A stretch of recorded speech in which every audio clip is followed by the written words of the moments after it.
What up, guys? J.O. here from Barley Hops and Tabletops.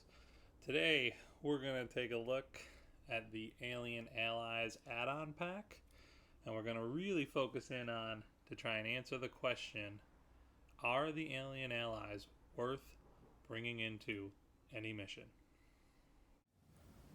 Alright, guys, we're going to start by looking at the health. Both the Silver Surfer and Ashoka have 9 health, which puts them at the highest of all characters in the game. They also have 3 on tier 1 and 3 on tier 2, which is average compared to everybody else. So if you're looking at it overall, they have the best health you can possibly have out of any character in the game. And that's an awesome A+ start. So looking at Apollo's ability, it's Cryokinesis, where you spend a wrench and you get to lay 3 adjacent figures on their side that cannot activate during the alien activation step. This is huge. I'm going to go on a limb and say this is as powerful as killing an alien, because it prevents you from taking damage. It prevents aliens potentially moving into the base to end the game. It prevents bosses from doing their abilities. And there's no chance behind it. You don't have to roll hit die. Yes, you do need a wrench, but you can save your wrench and use this ability later in the round, which is when this ability really shines. Whatever aliens are remaining, you can make them so they don't activate. This ability, anytime you roll a wrench, you really should be trying to put guys on their side. Even if they're going to get killed, it doesn't matter. It just pays off in the long run. There is some scenarios where you can get monsters a little bit stuck and they might get pushed, but overall, just a fun ability, super awesome, and one of the more powerful ones in the game. Alloria has the Kinetic Pulse, so this is where when you kill an enemy, you can push any alien on the board 1 space in any direction.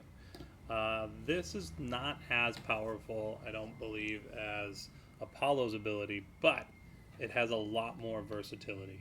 You're probably going to see somewhere between 3.8 and 5.5 alien moves, depending on the weapon that you're using, because that's approximately the expected amount of kills you should get.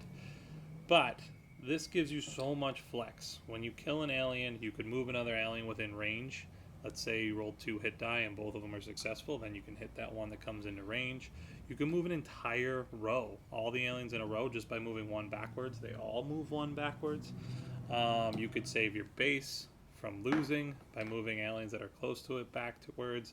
And you can use this ability to support other characters by pushing aliens into them if you know that they're your slayers on your team.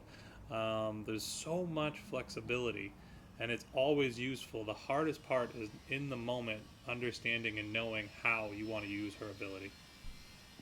As far as roles or positions go, they both fall into the support role in this game. Both their abilities just help the whole team. Whether it's Alloria's by manipulating alien movement throughout the board, or Apollo's just by preventing alien activations. Both fit support. Okay, let's talk weapons. Apollo first. He needs melee weapons because his ability has to be used melee, so everything with a range of 1. I don't really like giving him 2 gun weapons also because he needs to be using his wrenches to disable the aliens. The Exo Shotgun's a great example. You should not give it to him because then it sucks up those wrenches. Alloria, on the other hand, has a lot of flexibility. You can really give her almost any weapon, and I think this is where she shines over Apollo. She's not really tied to a specific weapon when it comes to attacking. So, more powerful the weapon, the better it is for her. Alright, you gotta be sharp for this strategy with Apollo, but if you can pull it off, it is a gem. If you notice that all the remaining aliens on the board are around Apollo, and you start cranking out those wrenches, you can stun all of them with the Cryokinesis, and any alien symbols rolled by the rest of your team for the round doesn't matter. You can't move these guys because they've been stunned. So this is really where the 2 of these characters get freaking fun, is if you and your friends can actually start coordinating abilities. Call this one the give and go. It relies on Alloria to have a really powerful weapon, but if she can get multiple kills, she can then move multiple enemies over to Apollo, which he can then stun. Last one here is basically the same thing as the give and go, except that Alloria can be anywhere on the board and her alien movement is focused on the aliens that are nearest to the base, and then you're reliant on Apollo to stun them so that you guys don't end up losing the game. Alright, with all this goodness, why would we not want to be using the alien allies? Well, that's because of the rules. If we add 1 or 2 alien allies, we have to replace randomly 2 event cards with the alien allies event cards. So the first one here, Acid Spit, is the more deadly of the two, and this is where at the end of the alien spawning phase you place an acid token adjacent to any 3 aliens following the alien path. These acid tokens can add up if you don't get rid of this one. The Berserker Rage, on the other hand, is a very risk-reward card, because heroes actually become harder to hit, whereas the alien allies take additional damage.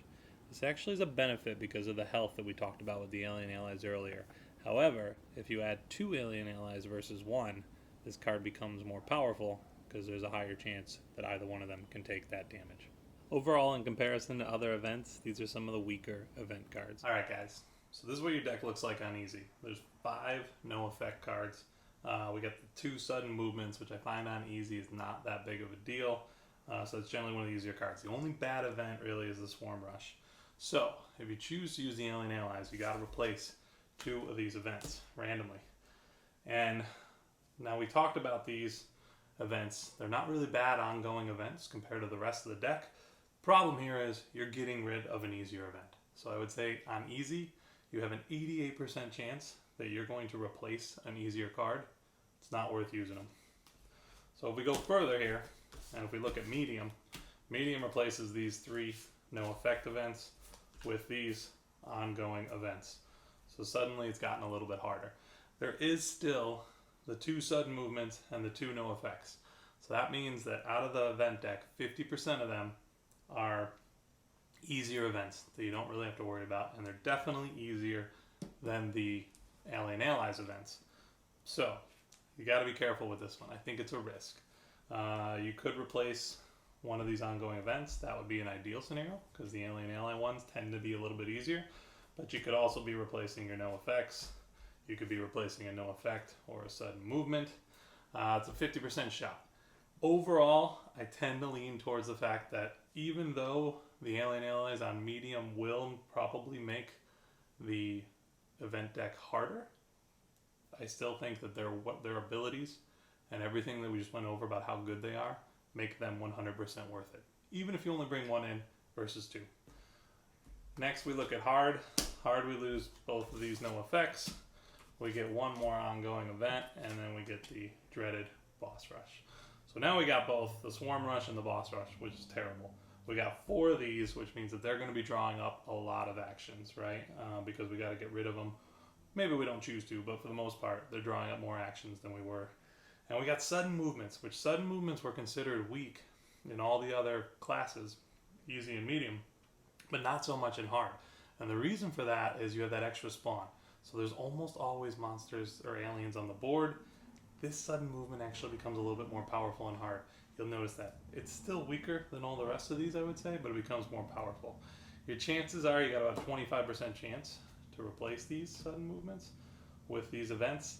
If you have that, you definitely have a very difficult event deck. But I think for the most part, because the percent chance is low, putting the alien allies in on hard, definitely. Don't even question it. Go for it. If you want to have both, great. If you only want to have 1, great. Doesn't matter. You're adding both of these to begin with. All right, guys. So in summary, on easy, I would say do not use the alien allies. The event deck is very weak, and you don't want to make that stronger. Medium, hard, go for it. Throw 1 in, throw 2 in, whatever you want. Give them a shot. Play them. Try it. Let us know in the comments what you guys think. Are the alien allies worth putting into play? Or did you find their abilities too tricky to use or just not as effective as we thought they were? So thank you guys. Smash that like button. And until next time, peace.